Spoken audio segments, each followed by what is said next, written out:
Gaza के उत्तरी इलाके में एक छोटा सा लेकिन बहुत सुंदर गांव बसा हुआ है, बीतलहिया।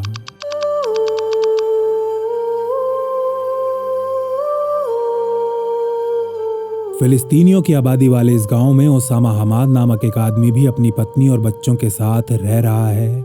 आज की इस दोपहर उसके दरवाजे पर एक दस्तक होती है। हमाद दौड़कर दरवाजा खोलता है और अपने सामने खड़े आदमी का हाथ चूमने के बाद उसे गले लगा लेता है, जिसके बाद वो आदमी बिना कुछ बोले बिल्कुल चुपचाप घर के अंदर बने एक दूसरे कमरे में चला जाता है।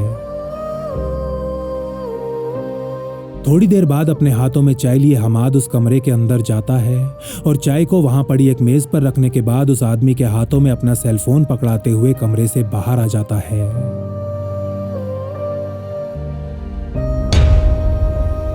कमरे का दरवाजा बंद होते ही वो आदमी हमाद के सेलफोन से एक इंटरनेशनल नंबर मिलाता है और ठीक इसी समय उसके ऊपर उड़ रहे इजरायली एयरफोर्स के एक विशेष विमान में हलचल मच जाती है।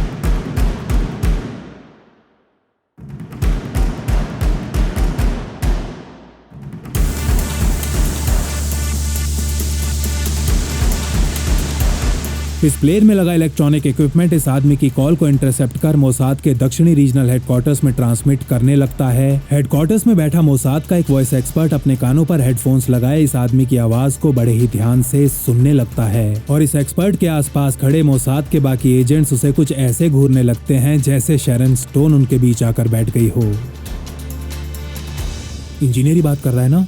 आसपास खड़े एजेंट्स ये पूछते हैं तो वह एक्सपर्ट उनको उंगली दिखा उनसे चुप रहने को कहता है। कुछ और सेकंड्स बड़े ही ध्यान से उस आदमी की आवाज सुनता है और फिर थम्स अप का इशारा करते हुए बोलता है, ये इंजीनियर की आवाज है, मैं 100% श्योर हूँ। वॉइस एक्सपर्ट से कंफर्मेशन मिलते ही यहाँ बैठा एक एजेंट अपने रिमोट कंट्रोल पर लगा डेटोनेट का बटन दबा देता है। बटन दबते ही अपने कानों को धमाके के शोर से बचाने के लिए वॉइस एक्सपर्ट अपने हेडफोन्स नीचे उतार लेता है। यहाँ मौजूद बाकी एजेंट्स अपने नाखून चबाने लगते हैं लेकिन कोई धमाका नहीं होता। हमाद के घर में बैठे उस आदमी की आवाज अभी भी मोसाद के हेडक्वार्टर्स में सुनाई दे रही थी, मतलब वो अभी भी जीवित था। मोसाद का एजेंट अपने रिमोट को हाथ से थपथपाने के बाद एक बार फिर डेटोनेट का बटन दबाता है लेकिन एक बार फिर कुछ नहीं होता। मोसाद के इस रीजनल हेडक्वार्टर में निराशा पसर जाती है। हर आदमी का चेहरा उतर जाता है। इनकी कई महीनों की मेहनत पर पानी जो फिर चुका था। हमाद के घर में बैठ उसके सेलफोन पर बात कर रहे इस आदमी का नाम था याह्या अय्याश।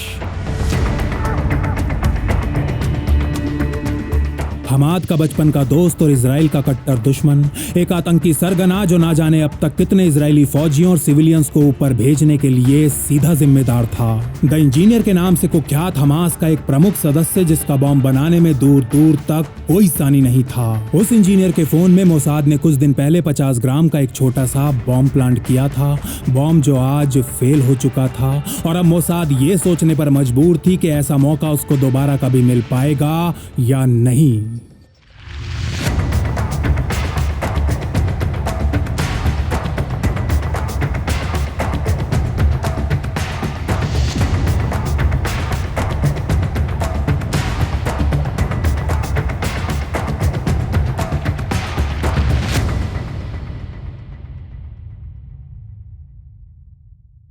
नमस्कार, जय मां भारती। साल था 1992। पूरे 15 वर्ष इंतजार करने के बाद yitzhak rabin दूसरी बार इजराइल के प्रधानमंत्री बने थे और वो जानते थे कि आज की दुनिया 70 के दशक के मुकाबले काफी ज्यादा बदल चुकी है। उनको लग रहा था कि आज की इस बदलती हुई दुनिया में पीएलओ और यासिर अराफात के साथ डील करने के लिए भी उन्हें नए तरीकों का इस्तेमाल करना होगा और शायद इसीलिए 13 सितंबर 1993 के दिन बिल क्लिंटन की अगुवाई में yitzhak rabin और यासिर अराफात ऐतिहासिक ओस्लो समझौते के ऊपर अपने अपने हस्ताक्षर कर देते हैं। इस समझौते के अनुसार इजराइल अब फिलिस्तीनी धरती के ऊपर नए सेटलमेंट्स तो बना ही नहीं सकता था, बल्कि पहले से बने सेटलमेंट्स को भी उसे खाली करना था। वेस्ट बैंक, गाजा और आसपास के इलाकों में अब कानून व्यवस्था बनाए रखने की जिम्मेदारी नवनिर्मित पैलेस्टीनियन अथॉरिटी पीए को सौंप दी गई थी। कहने का मतलब यह कि अब आईडीएफ इन इलाकों से ऑपरेट करने वाले आतंकियों के खिलाफ किसी भी प्रकार की कार्यवाही नहीं कर सकती थी। क्योंकि प्रधानमंत्री रबीन ने अपने देश की आम भावना के विरुद्ध यह समझौता किया था, इसलिए उनको लग रहा था कि कम से कम अब तो यासिर अराफात पीएलओ और हमास के ऊपर लगाम जरूर कसेंगे। लेकिन इजराइल के दूसरे संस्थान जैसे कि आईडीएफ, मोसाद, शिन बेत अमान और यहां तक कि इजराइल की आम जनता को भी इस प्रकार की कोई खुशफहमी नहीं थी।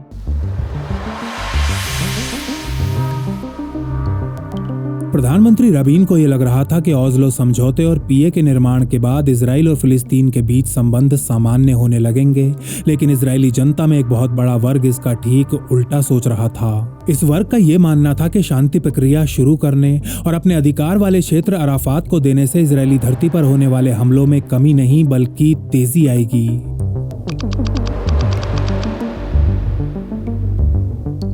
दुर्भाग्यवश इस बार इजराइल की जनता बिल्कुल ठीक सोच रही थी। ओस्लो समझौते के ठीक एक साल बाद 19 अक्टूबर 1994 के दिन तेल अवीव के एक बस स्टैंड पर आत्मघाती हमला होता है, जिसमें कुल 22 लोग मारे जाते हैं। 22 लोग जिनमें से 21 इजरायली फौजी थे। इस हमले के लिए जिम्मेदार व्यक्ति को मोसाद बहुत अच्छे से जानती थी और अब उस व्यक्ति का इस दुनिया से जाने का समय आ चुका था। इस व्यक्ति का नाम था फती शकाकी, पीआईजे नामक एक आतंकी संगठन का फाउंडर जो 1988 में गाजा से भागकर लेबनान चला गया था और ईरान द्वारा दिए गए हथियारों और पैसों की सहायता से दमास्कस में अपना बेस बना पिछले कई सालों से इजरायली धरती पर सफल हमले करवाता आ रहा था। लेकिन 19 अक्टूबर के दिन हुआ यह हमला मोसाद के लिए शकाकी के ताबूत में आखिरी कील होने वाली थी।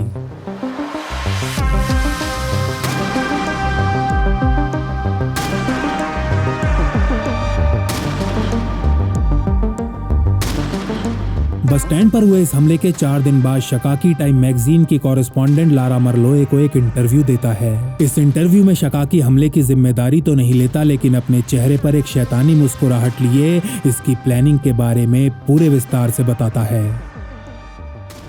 जिस समय शकाकी इंटरव्यू दे रहा था उस समय तक मोसाद हेडक्वार्टर्स में पड़ा उसके नाम का रेड पेज 3 दिन पुराना हो चुका था। मतलब ये कि प्रधानमंत्री यित्ज़हाक रबीन फती शकाकी के डेथ वारंट पर अपने हस्ताक्षर कर चुके थे।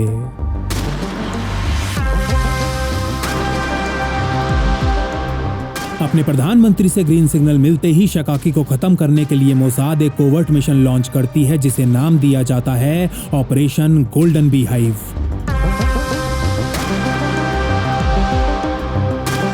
दमास्कस में शकाकी के ऑफिस और घर दोनों ही जगहों के फोन्स को वायर टैप कर लिया जाता है और कुछ महीनों की सर्वेलेंस के बाद मोसाद के पास उसके क्षण क्षण की डिटेल्स होती हैं, जैसे कि वो कब सोता है, कब उठता है, कितने बजे ऑफिस के लिए निकलता है, कितने बजे वापस आता है, रास्ते में किस किस से मिलता है, उसके कितने अफेयर्स चल रहे हैं इत्यादि। अब मोसाद को उसकी हर गतिविधि के बारे में पता तो था, लेकिन समस्या ये थी कि शकाकी दमास्कस में रह रहा था और इस समय इजराइल सीरिया की धरती पर किसी भी प्रकार का कोवर्ट ऑपरेशन नहीं करना चाहता था।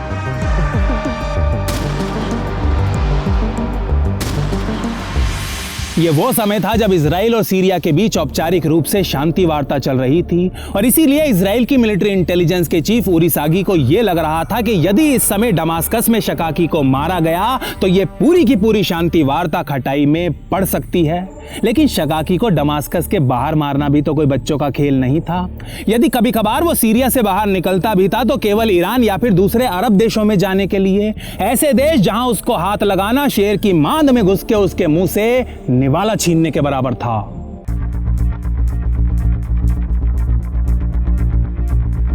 पिछले 6 महीनों से मोसाद की कई सारा यूनिट ऐसा समय और जगह पिन पॉइंट करने का प्रयास कर रही थी जब शकाकी को मारा जा सके। लेकिन इसी दौरान 9 अप्रैल 1995 के दिन गाजा में एक बस के पास खड़ी कार में बहुत जोर का धमाका हो जाता है। इस हमले में कुल 8 लोग मारे जाते हैं, जिनमें 7 इजरायली फौजी और एक 20 साल की छात्रा शामिल थे।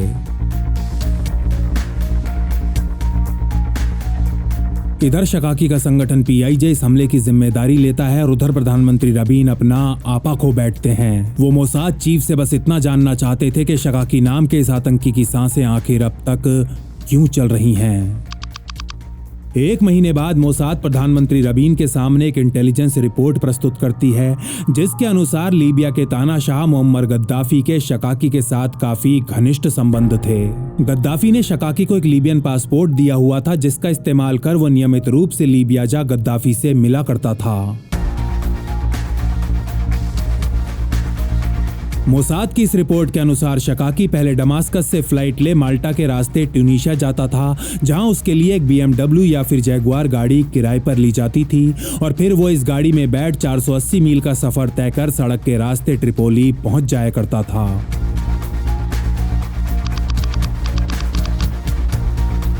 शकाकी के पीछे लगे मोसाद को पूरे 6 महीने हो चुके थे, लेकिन वो अभी तक उस तक पहुंचने में पूरी तरह नाकाम रही थी कि तभी अक्टूबर में एक दिन उसके ऑफिस फोन्स को टैप कर रहे मोसाद एजेंट को कुछ सुनाई देता है। वो सुनता है कि गद्दाफी का पीए लीबिया में होने वाली अरब देशों की एक कॉन्फ्रेंस के लिए शकाकी को आमंत्रण दे रहा है, एक आमंत्रण जिसे शकाकी चाहकर भी नहीं ठुकरा सकता था।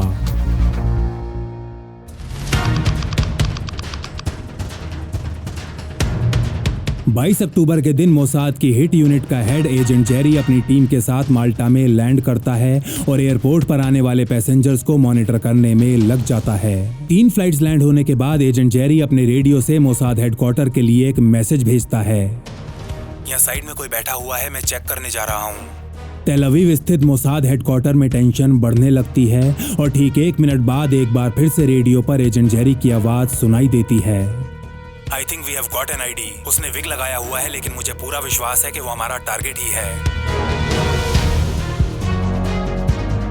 मोसाद जानती थी कि ट्यूनीशिया जाने से पहले या फिर वहां से लौटते समय शकाकी माल्टा के डिप्लोमेट होटल में 1-2 रातें जरूर गुजारता है।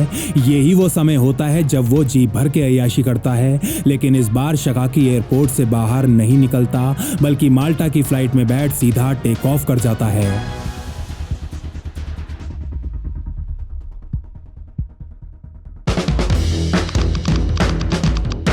26 अक्टूबर की सुबह ट्यूनीशिया से वापस लौट रहा शकाकी एक बार फिर माल्टा एयरपोर्ट पर लैंड करता है, जहां मोसाद के लुकआउट एजेंट्स उसे स्पॉट कर लेते हैं।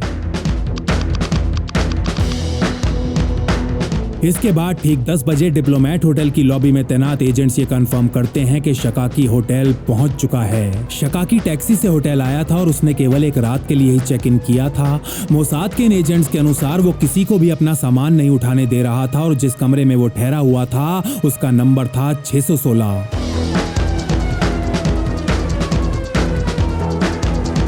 चेक इन करने के लगभग 1.5 घंटे बाद होटल से बाहर निकल शकाकी माल्टा की गलियों में घूमने लगता है और थोड़ी देर तक मौसम का मजा लेने के बाद मार्क्स एंड स्पेंसर के एक स्टोर में घुस जाता है। अब स्टोर के अंदर शकाकी अपने लिए शर्ट्स देख रहा था और कुछ फीट की दूरी से मोसाद का एक एजेंट उसके ऊपर नजरें बनाए हुए था। 4 शर्ट्स खरीदने के बाद जैसे ही शकाकी स्टोर से बाहर निकलता है, गली के दूसरी तरफ खड़ा एजेंट जेरी रेडियो पर कहता है, हनी बन, एक कोड वर्ड जिसका मतलब था एक्शन शुरू कर दिया जाए। स्टोर से शॉपिंग कर बाहर निकला शकाकी अपनी ही दुनिया में खोया हुआ आगे की तरफ बढ़ता जा रहा था। ठीक 1:15 पर सामने से आ रही यामा मोटरसाइकिल को देख भी उसे कुछ अटपटा नहीं लगता और वो अपनी धुन में खोया हुआ आगे की तरफ चलता रहता है।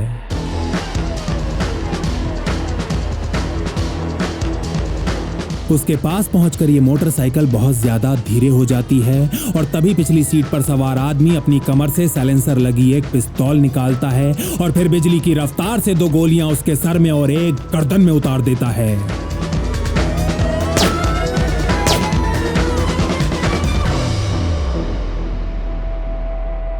काम पूरा होते ही ये मोटरसाइकिल फुल स्पीड में यहां से निकल जाती है और मोसाद के बाकी एजेंट्स भी किराए की 2 गाड़ियों में सवार हो पास ही स्थित एक बीच के लिए निकल पड़ते हैं, जहां सादे कपड़ों में तैनात 3 इजरायली कमांडोज एक स्पीड बोट के साथ पहले से ही इनका इंतजार कर रहे थे। इस स्पीड बोट में बैठ मोसाद की हिट टीम समुंदर में उतर जाती है और कुछ किलोमीटर दूर जाने के बाद इजरायली नेवी की एक मिसाइल बोट में सवार हो तेल अवीव की तरफ बढ़ना शुरू कर देती है।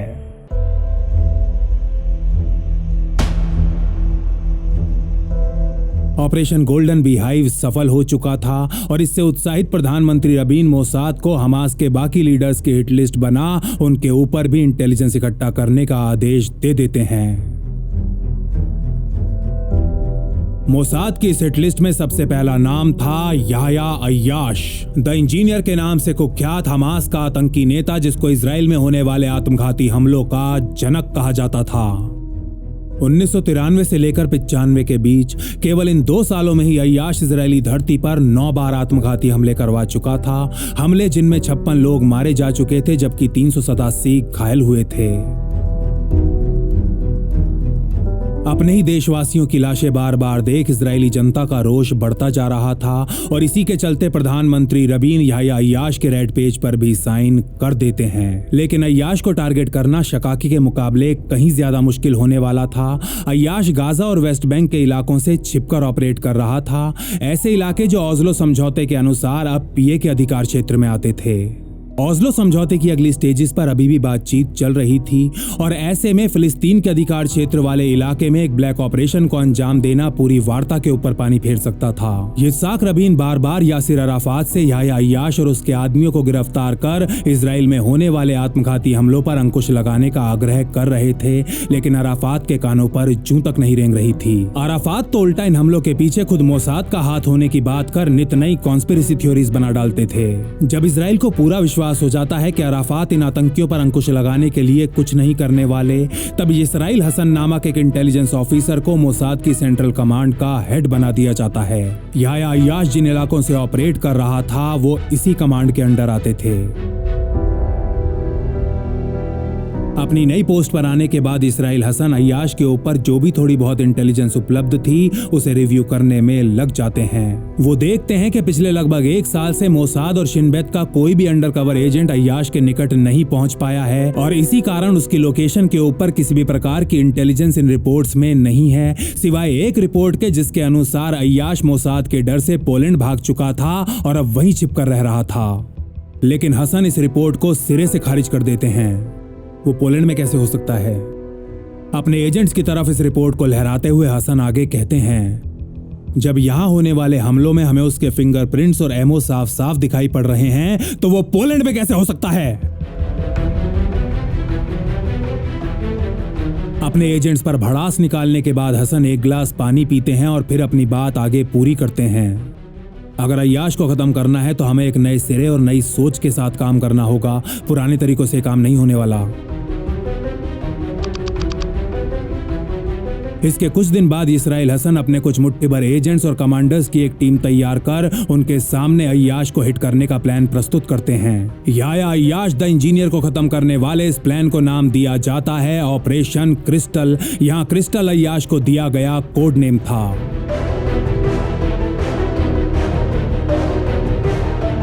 इस प्लान के तहत मोसाद लोकल फिलिस्तीनियों को भर्ती कर उनसे हर संभव सहायता लेना शुरू कर देती है। इसके अलावा इजरायली जेलों में बंद हमास के आतंकियों और कार्यकर्ताओं की एक नए सिरे से इंटेरोगेशन भी शुरू कर दी जाती है। इन लोगों के अलग अलग ग्रुप बना इन्हें सेल्स में बंद कर दिया जाता है और इन्हीं सेल्स में कैदियों का भेष धारण किए हुए मोसाद एजेंट्स भी प्लांट कर दिए जाते हैं।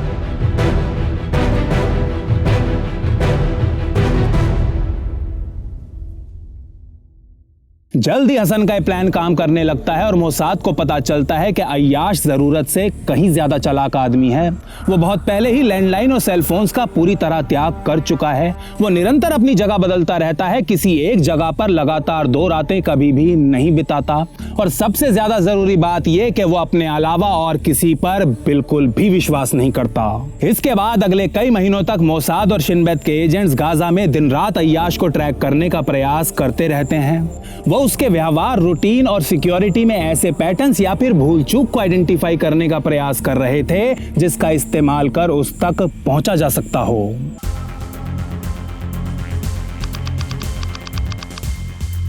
अगस्त का अंत होते होते अय्याश की एक ऐसी भूल आखिरकार मोसाद की नजरों में आ ही जाती है। अपने एक स्थानीय फिलिस्तीनी सोर्स से मोसाद को इंटेलिजेंस मिलती है कि फोन करने के लिए अय्याश कभी कभी अपने एक बचपन के दोस्त ओसामा हमाद के घर आता रहता है।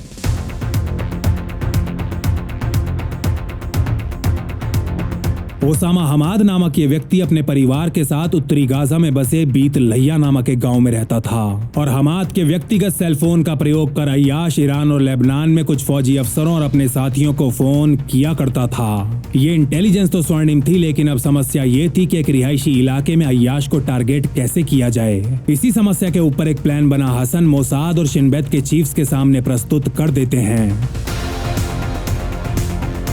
हमाद के घर पर अय्याश हमेशा ड्राइंग रूम के साथ वाले कमरे से कॉल्स किया करता था और हसन के इस प्लान के अनुसार मोसाद की बर्ड्स यूनिट के कुछ ऑपरेटिव्स रात के समय इस कमरे में घुसने वाले थे। हसन इस कमरे में एक बॉम्ब, कैमरा और कुछ माइक्स प्लांट करवाना चाहते थे।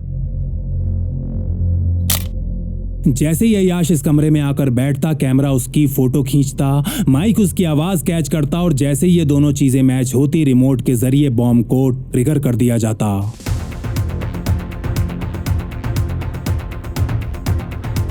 मोसाद चीफ ये जानते थे कि ये प्लान फूल प्रूफ है और इसमें अय्याश के बचने का कोई चांस नहीं है, लेकिन वो ये भी जानते थे कि हमाद के घर में उसके बच्चे भी रहते हैं और इस प्लान के तहत उनकी सुरक्षा को सुनिश्चित करने का कोई तरीका नहीं था। हसन, छोटा बॉम्ब ढूंढो, इतना छोटा कि अय्याश के अलावा उस घर में बाकी किसी को एक भी खरोंच ना आए।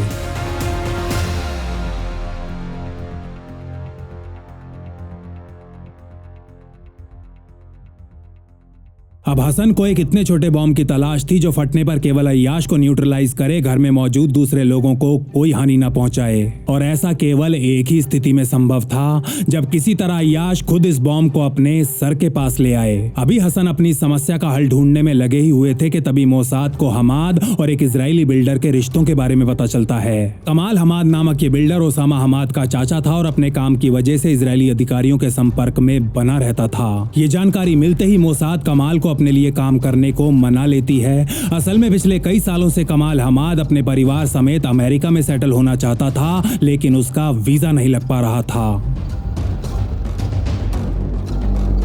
मोसाद उसे आश्वासन देती है कि यदि वो उनके लिए काम करने को तैयार हो जाता है तो वीजा क्या, वो उसे और उसके परिवार को सीधा ग्रीन कार्ड ही दिलवा देंगे।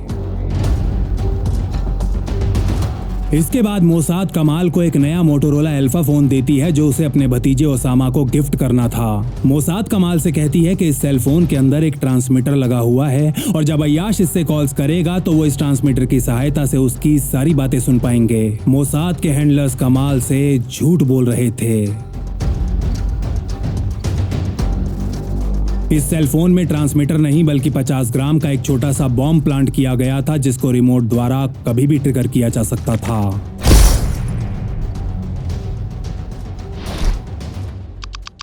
आखिर वो दिन आ ही जाता है। 28 अक्टूबर के दिन अय्याश हमाद के घर आता है और ड्राइंग रूम के साथ वाले कमरे में जाकर बैठ जाता है। कुछ मिनट बाद हमाद चाय और अपना सेलफोन लिए उस कमरे में जाता है और दोनों ही चीजें अंदर छोड़ देता है। हमाद के बाहर जाते ही अय्याश उसके इस नए मोटोरोला फोन से एक कॉल मिलाता है। उसके ठीक ऊपर उड़ रहा आईएएफ का विशेष विमान उसकी इस कॉल को इंटरसेप्ट कर मोसाद के रीजनल हेडक्वार्टर्स में ट्रांसमिट करने लगता है। यहाँ बैठा मोसाद का वॉइस एक्सपर्ट अय्याश की आवाज सुन उसकी आइडेंटिटी को कंफर्म करता है और कंफर्मेशन मिलते ही एक एजेंट अपने रिमोट में लगा डेटोनेट का बटन दबा देता है। लेकिन कुछ नहीं होता, कोई धमाका नहीं होता, कोई शोर नहीं मचता और अय्याश बिल्कुल वैसे ही फोन पर अपनी बात करता रहता है। साफ था कि किसी टेक्निकल खराबी के चलते सेलफोन के अंदर लगाया गया सूक्ष्म बॉम्ब डेटोनेट नहीं हो पाया था, लेकिन अच्छा समाचार ये था कि ये बॉम्ब डिस्कवर भी नहीं हुआ था। मतलब ये कि मोसाद का एक कोवर्ट प्लान अभी भी पूरी तरह गुप्त था। अगले दिन कमाल हमाद अपने भतीजे से मिल उससे कहता है कि उसे 2-3 दिन के लिए फोन वापस चाहिए होगा क्योंकि इसकी बिलिंग में कुछ प्रॉब्लम आ रही है। ये कहने के बाद वो फोन को हमाद से ले सीधा अपने मोसाद हैंडलर के पास जाता है और हैंडलर इस फोन को शिन बेत की लैब तक पहुंचा देता है। लैब में वो प्रॉब्लम फिक्स करने के बाद एक बार फिर कमाल के हाथों इस फोन को हमाद तक पहुंचवा दिया जाता है और एक बार फिर तनाव से भरा इंतजार का खेल शुरू हो जाता है। इधर अय्याश को ऊपर भेजने की सारी तैयारियां पूरी हो चुकी थीं और उधर 4 नवंबर के दिन तेल अवीव के इजराइल स्क्वायर में एक विशाल रैली निकाली जा रही थी। ओस्लो शांति समझौते के बाद से ही इजराइल का राइट विंग लगातार प्रधानमंत्री रबीन को टारगेट करता आ रहा था, इसीलिए अब लेफ्ट विंग ने उनके समर्थन में इस रैली का आयोजन किया था और खुद प्रधानमंत्री रबीन भी इस रैली में भाषण देने वाले थे।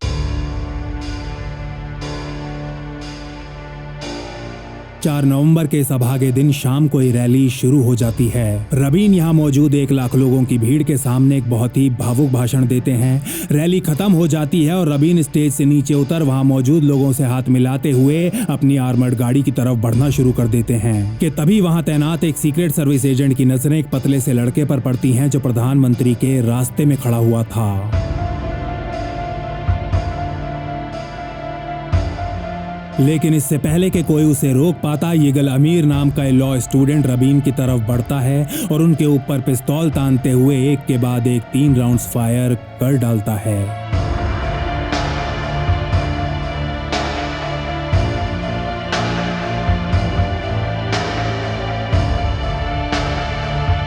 किसी ने नहीं सोचा था कि प्रधानमंत्री yitzhak रबीन को ओस्लो समझौते की इतनी बड़ी कीमत चुकानी पड़ेगी कि उनके अपने ही देश का एक छात्र, एक यहूदी नौजवान उनकी जान ले लेगा। खैर, yitzhak रबीन तो अब इस दुनिया में नहीं थे, लेकिन अय्याश अभी भी जिंदा था।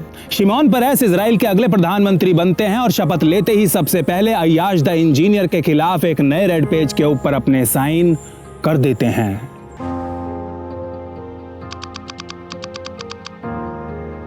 5 फरवरी 1996 की सुबह अय्याश हमाद के घर आता है और हमेशा की तरह उसका फोन ले अंदर वाले कमरे में जाकर बैठ जाता है।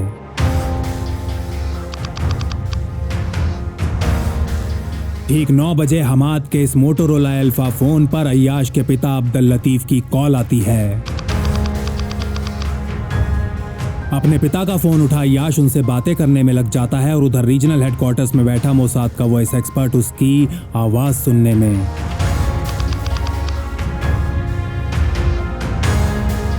बाबा, आप कैसे हो? आजकल आपकी बहुत याद आती है। आप जानते हो ना मैं आपसे कितना प्यार।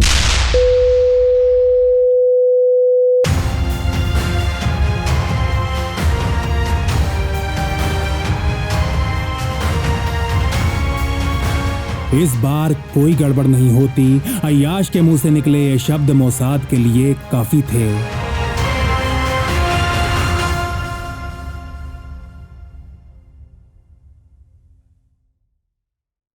इस घटना के अगले दिन अय्याश के पिता एक अखबार को इंटरव्यू देते हुए कहते हैं, उसने भी बात करनी शुरू ही की थी कि अचानक उसकी लाइन कट गई। मुझे लगा रिसेप्शन की प्रॉब्लम है, इसलिए मैंने दोबारा उसका नंबर मिलाया, लेकिन वो नहीं मिला। दोपहर को मुझे बताया गया कि मेरा बेटा मारा जा चुका है। अगले दिन गाजा में यहया अय्याश उर्फ द इंजीनियर का अंतिम संस्कार किया जाता है, जिसमें हजारों की भीड़ हिस्सा लेने आती है। इसी रात वेस्ट बैंक में अय्याश की शोक सभा का भी आयोजन किया जाता है और इस सभा की आड़ में हमास के ऑपरेटिव्स कई आत्मघाती बॉम्बर्स को भर्ती करते हैं। यहाँ मौजूद मीडिया को दिए गए अपने बयान में हमास का प्रवक्ता कहता है, मैं इन यहूदियों को बताना चाहता हूं कि नरक के दरवाजे खुल चुके हैं। अब इनके ऊपर आसमान से आग बरसेगी, आग आग।